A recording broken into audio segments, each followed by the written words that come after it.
సీత గారు, ఏంటిది? ధైర్యంగా ఉండండి. అత్తయ్యని పరిస్థితుల్లో చూస్తూ ధైర్యంగా ఉండలేకపోతున్నాను. ఏం చేయను? తప్పదు. ఇన్నాళ్ళు ధైర్యంగా మీరొక్కరే బాధ్యత తీసుకున్నారు. ఇప్పుడు అధైర్యపడతారేంటి? అది వేరు ఇది వేరండి. ఇప్పుడివిడ చాలా ఇబ్బంది పడుతున్నట్టున్నారు. అయ్యో, వారించాను, వినలేదు. మిమ్మల్ని చూడాలని, అదే తనకు ఆనందాన్ని తృప్తిని ఇస్తాయని చెప్పారు.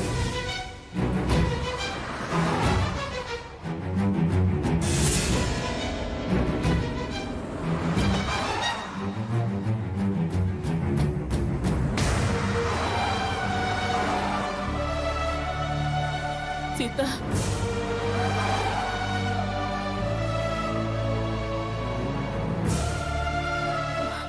అత్తయ్య వద్దమ్మా.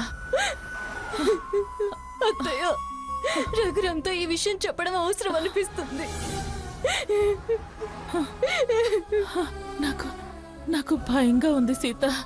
నన్ను అపార్థం చేసుకోకండి అత్తయ్య.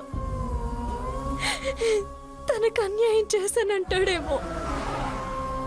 ఎందుకు చెప్పలేదని నన్ను నిలదీస్తే నేనేం సమాధానం చెప్పాలి? నాకు చెప్తే నేను నయం చేయించుకునేవాడిని కదా అని అంటే, ప్లీజ్ అత్తయ్య, రఘురామ్తో ఈ విషయం చెప్పేస్తాను.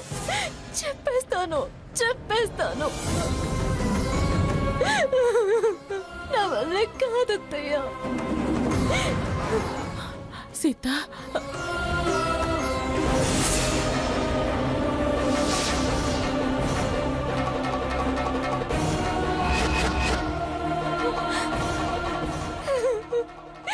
అత్తయ్య, ఎందుకిలా పరీక్ష పెడుతున్నారు? నన్ను ఎందుకిలా ఇబ్బందుల్లో పడేస్తున్నారు? తప్పదు సీత, తప్పదు. మీరు నా కోసం నవ్వుతూ ఉండాలి. నా కొడుకు ఏడిస్తే నేను చూడలేనమ్మా.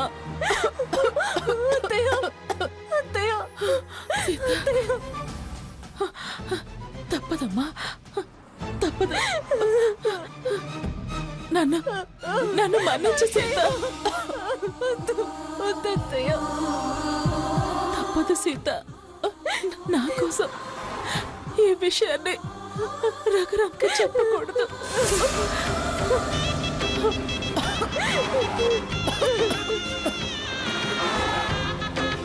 భగవంతుడా, అత్తయ్యకి ఏం కాకుండా చూడు. రఘురామ్కి అత్తయ్య విషయం తెలిసేలా చెయ్యి.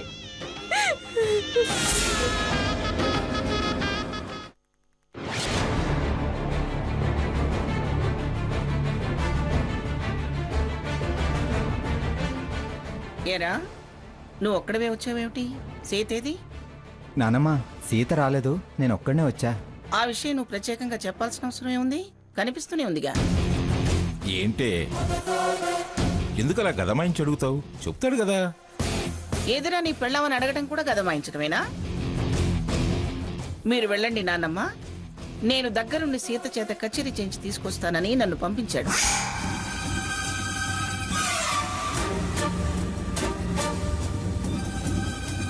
మరొక్కడే ఇలా వస్తే అడగద్దా?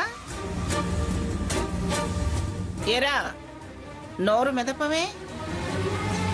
ఈయన గారేమో నిన్ను గదమాయిస్తున్నాను అంటారు. సీత తర్వాత వస్తుంది నానమ్మ. తర్వాత రావటం ఏమిటి? నీతో పాటు ఎందుకు తీసుకురాలేదు? అందరం వచ్చేసాక అక్కడ దానికి పని. మళ్ళీ ఏ సంకీర్తన వాళ్ళో, స్వరార్చన వాళ్ళో, భజన బృందం వాళ్ళు వచ్చి ఆగిపోమన్నారా? నువ్వు రామకీర్తనలు పాడుకో సీత అని దాన్ని అక్కడ వదిలేసి వచ్చావా? నానమ్మ, అసలు ఏం జరిగిందంటే సీత కచేరీ చేసింది. చివర్లో నాతో పాటు కచేరీ చేసిన వాళ్ళు ఆవిడికి విపరీతంగా దగ్గొచ్చింది. పాపం పెద్దావిడ, పైగా నాకు గురువు, తల్లితో సమానం. ఆవిడే నాకు ఆదర్శం.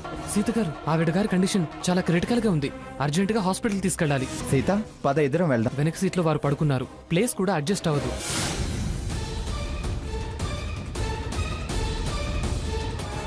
ఏంటి సంజయ్తో పాటు పేషెంట్ వెంట వెళ్ళిందా? అవును. ఏమిటిది? రక్తదానాలు, శ్రమదానాలు అంటూ కట్టుకున్న మొగుణ్ణి, అత్తారింటిని వదిలేసి ఇదిలా పరిగెత్తడం ఏమిటి? అదేమన్నా మదర్ తెరిసా అనుకుంటుందా, మంగమ్మ గారి మనవరాలనుకుంటుందా?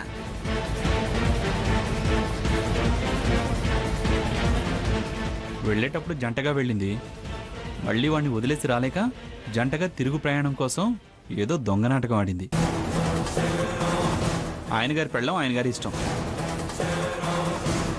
ఏమనంటే నిప్పు, నిందలేయకు, కలికాలపు సీత, పవిత్ర ఇల్లాలు అంటాడు.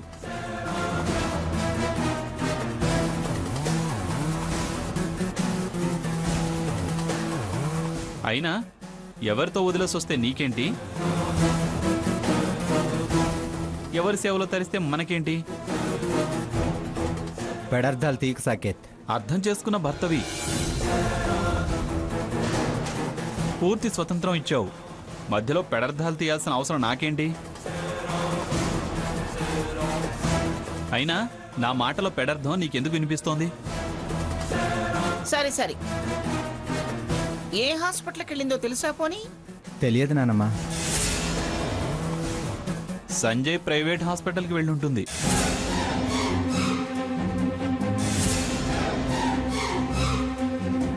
అర్జెంటుగా వెళ్ళి దాన్ని తీసుకురాపో. ఇక్కడికి వచ్చారో లేదు ప్రమాదంలో ఉందని అక్కడే ఉన్నారో ఓసారి ఫోన్ చేసి కనుక్కుంటే పోలా? రేయ్ ఓసారి ఫోన్ చేయి. చేయరా.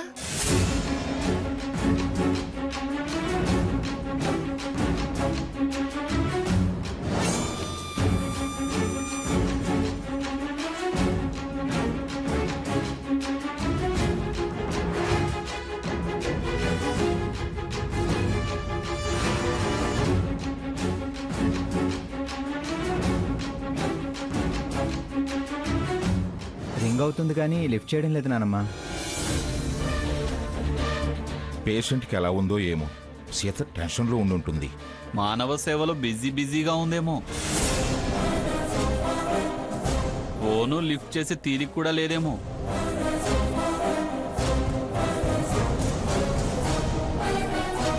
వ్యంగ్యపు మాటలు మాట్లాడకు బావా. నిన్న హారితిని సంజయ్కిచ్చి పెళ్లి చేస్తానన్నందుకు కోపమా?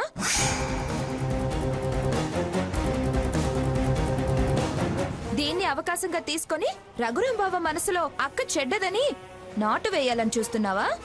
నువ్వు చెడింది కాక అవతల వాళ్ళని చెడ్డవాళ్ళని చేసే ప్రయత్నం మానుకుంటే మంచిది. స్వర్ణ, వాడిప్పుడేమన్నాడని వాడు నువ్వంటున్నావు?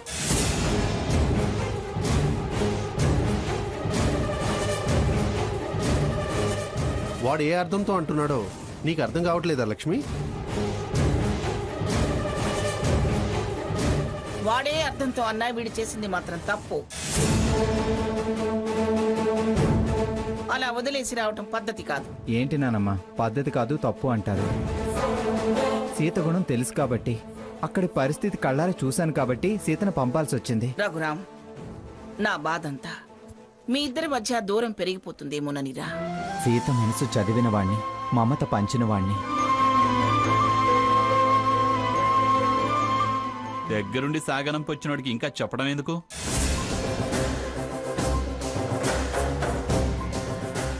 కళ్ళారా చూశాక కానీ బోధపడదు. ఏందిరా కళ్ళతో చూస్తే బోధపడేది? చూసి బోధపడబట్టే కదా పంపించింది. మా శ్రీవారి అర్థాలే వేరు. మనం కళ్ళతో చూసినా బుకాయించేసి అబద్ధం ఆడే గుణం. అందుకే అలా మాట్లాడుతున్నాడు. ఎంతసేపు అక్కని ఆ దృష్టితోనే చూస్తున్నాడు. ఏయ్, నువ్వు మాట్లాడకు. సీత గురించి మీరేం వరీ అవ్వకండి, తను వచ్చేస్తుంది నానమ్మ. ఎవరి అభిప్రాయాలు వాళ్ళకున్నాయి. వారు దీన పరిస్థితుల్లో ఉన్న జనాన్ని ఉద్ధరించడానికి వెళ్ళారట. మన చర్చలెందుకు? రాణి, నేను బయటికి వెళ్తున్నా. ఎక్కడికి రా? నాకంటూ వ్యాపారం ఉంది, వ్యాపకం ఉంది, పనులున్నాయి. ఎక్కడికంటే ఎక్కడికి? ఆఫీస్కి.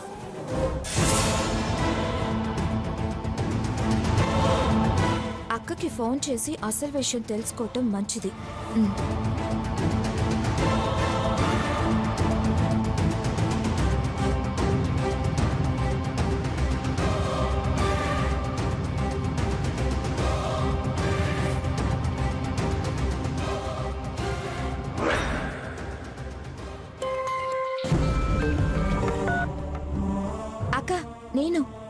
నువ్వా? ఎవరో ఏమోనని హడలి చచ్చాను. ఏం చెప్పాలా అని భయపడుతూ ఉన్నాను. అత్తయ్య గారికి ఎలా ఉంది? స్వర్ణ, నాకేం చేయాలో అర్థం కావడం లేదే. నీకిందాక బావ ఫోన్ చేశాడు. రింగ్ అవుతుంది కానీ ఆన్సర్ చేయట్లేదు అని చెప్పాడు. అలాగా? ఎంతసేపు అయింది ఫోన్ చేసి? ఇందాకే. ఇందాక రూమ్లో నేను అత్తయ్య దగ్గరున్నాను. అసలు ఏమైంది అత్తయ్య గారికి?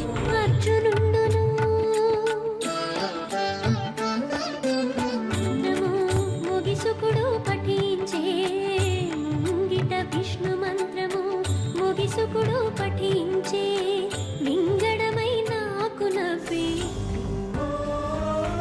స్వర్ణ, ఏ స్వర్ణ! వస్తున్నా అమ్మమ్మ. అక్క, అమ్మమ్మ గారు పిలుస్తున్నారు, నేను మళ్ళీ చేస్తాను.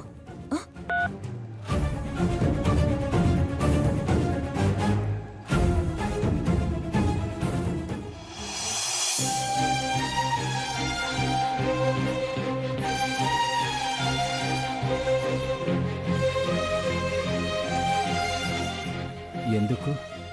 సీత మంచితనాన్ని నానమ్మ కూడా అర్థం చేసుకోవడం లేదు.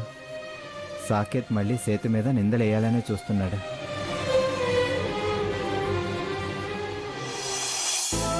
సీత వచ్చాక రేపో ఎల్లుండో నానమ్మకు చెప్పి సీతను తీసుకుని అమ్మ దగ్గరకు వెళ్ళాలి.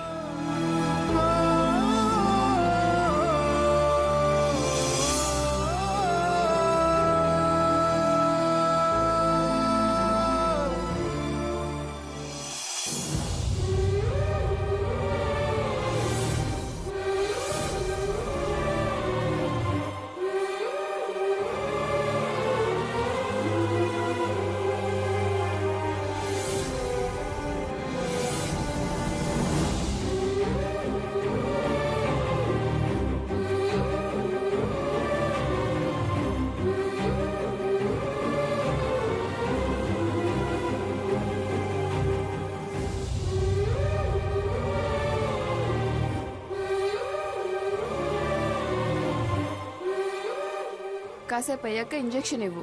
స్పృహలోకి వచ్చాక ఇన్ఫార్మ్ చేయి. Okay doctor.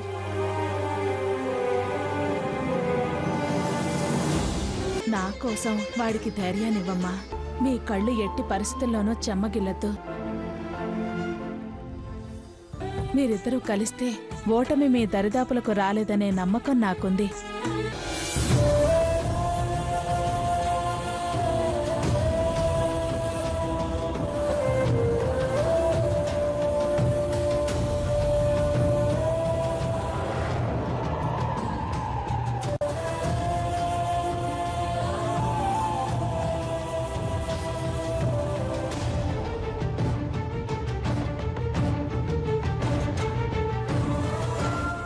సిస్టర్, సాచురేషన్స్ బానే ఉన్నాయి. ఆక్సిజన్ మాస్క్ తీసేయండి. Okay doctor.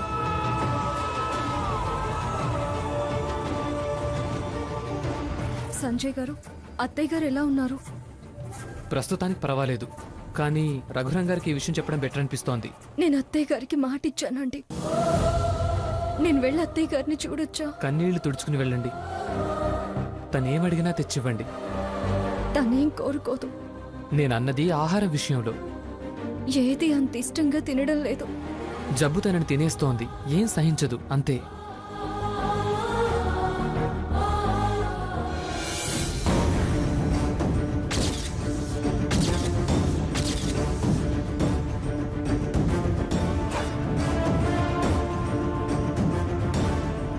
హారతి,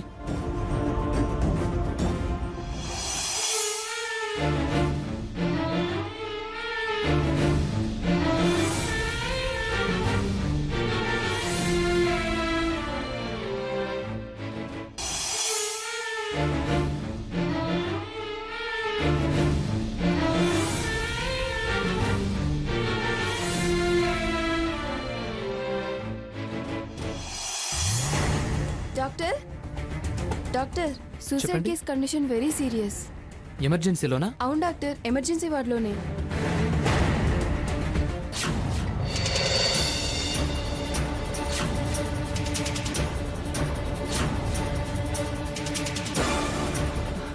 సూసైడ్ కేసు.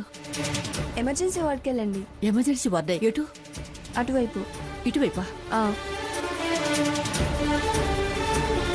హారతి ఏయ్ నువ్వేంటి ఇక్కడికి వచ్చావు? మిస్టర్ సాకేత్, నేను ఇంకా ఈ హాస్పిటల్లో రిజైన్ చేయలేదు.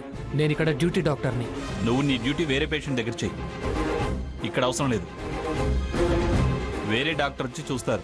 నా హారతిని నువ్వు చూడాల్సిన అవసరం లేదు. వెళ్ళు. నీ హారత? మరి కాకపోతే నీ హారత? నా నీ తర్వాత ముందు పేషెంట్ కండిషన్ చూడాలి. తప్పుకో. నువ్వు చూడడానికి వీల్లేదు. నేను తప్ప ఇంకొకళ్ళు చూసే అవకాశం లేదు ఇక్కడ. ఏయ్ చెప్పేది నీకే. డోంట్ టచ్ హారతి. ఆర్డర్స్ వేయటానికి ఇది హాస్పిటల్, మీ ఇల్లు కాదు. నా ఇష్టం లేకుండా నా పేషెంట్ ని టచ్ చేయొద్దు. ఇక్కడికి వచ్చాక నీ ఇష్టాలేమీ ఉండవు. మర్యాదగా చెప్తున్నా. వేరే డాక్టర్ వచ్చి చెక్ చేయమను. మిగతా డాక్టర్స్ ఆపరేషన్ థియేటర్లో ఉన్నారు సార్. ముందు డాక్టర్ గారిని చూడనివ్వండి సార్.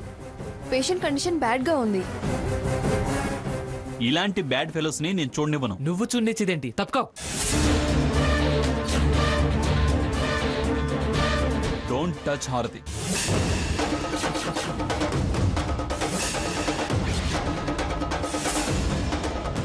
నా మనవరాలకి వైద్యం అందకుండా చేసి దాన్ని చంపాలని చూస్తున్నావా? అందుకేనా వద్దన్నా వినకుండా దాన్ని అలా ఎత్తుకొచ్చావు? అదలా చేయడానికి కారణం నువ్వు.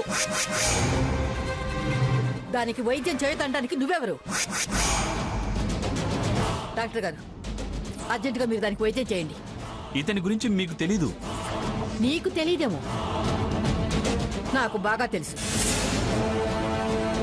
దానికి ఎవరు వైద్యం చేయాలో ఎవరు చేయకూడదో చెప్పడానికి నువ్వెవరు? నువ్వేమైనా దాన్ని కట్టుకున్న మొగుడివా? నీ చేతకానితనం, నీ గ్రాని మూర్ఖత్వమే దాని బ్రతుకు నాశనం చేశాయి. ఇవాళ చావుకు సిద్ధపడిందంటే మీరే కారణం. అదెక్కడ బతుకుతుందో అనేగా డాక్టర్ వైద్యం చేయకుండా అడ్డుపడుతున్నావు.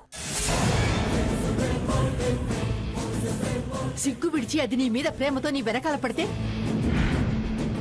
దాని బ్రతుకుని అవమానాల పాలు చేస్తావా? నేనేం చేయలేదు. నాకు హారతి అంటే ప్రాణం. తనంటే ఇష్టం. తనతోనే జీవితం అనుకుంటున్నాను. అందుకేనా వైద్యం చేయొద్దని బెదిరిస్తున్నావు? కాళ్ళు పట్టుకుని బ్రతిలాడి బ్రతికించండి అనాల్సిన వాడివి టచ్ చేయొద్దు, చూడొద్దు అంటావా? అందులోనే నువ్వేంటో, నీకున్న ప్రేమెంతో అర్థమవుతుంది. నీకు దక్కించుకోవడం రాదు. అది బ్రతికితే ఎక్కడ పరాయివాడి పాలవుతుందోనని నీకు కుళ్ళు. మీ వాళ్ళంతా చీయన్నా చాన్నా భరించింది. కావాలనుకున్న వాళ్ళు కాలం కలిసొచ్చేదాకా ఆగాలి. దానికి ఆ కర్మేం పట్టలేదు. కలిసొచ్చే కాలం ఈ జన్మలో కనిపించడం లేదు. నీ పెళ్ళాము దాని అక్క, మరో పక్క నీ గ్రాని. దాని అనరాని మాట్లాడుతూ మరొకరితో పెళ్లి చేస్తానని ప్రతిజ్ఞలు చేస్తూ ఉంటే చూస్తూ ఊరుకున్నావే గాని వాళ్ళని పల్లెత్తు మాట అనకుండా నాకు హారతంటే ఇష్టమనే ఒక్క మాట చెప్పే ధైర్యం లేనివాడివి నిన్ను నమ్మి ఎలా ఎదురు చూస్తూ ఉంటుంది? మర్యాదగా ఇక్కడి నుంచి వెళ్ళిపో. కాదని మొండికేసి నిలబడ్డావనుకో, దాని వైద్యానికి అభ్యంతరాలు చెప్పావనుకో, పోలీసులకు ఫోన్ చేస్తాను. నీ నాయనమ్మనే పిలిచి నీకు గడ్డి పెట్టిస్తాను. నా మనవరాలు ప్రాణాలు తీసుకోవడానికి వీడే కారణమని మరణ వాంగ్మూలం రాయించి నీ బ్రతుకు కటకటాల పాలు చేస్తాను. Out, get out.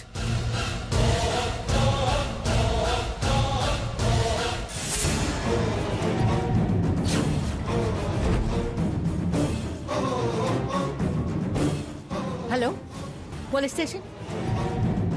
నేను ఎక్స్ఎంపీ బొబ్బిలి భాగీరథి దేవిని మాట్లాడుతున్నాను.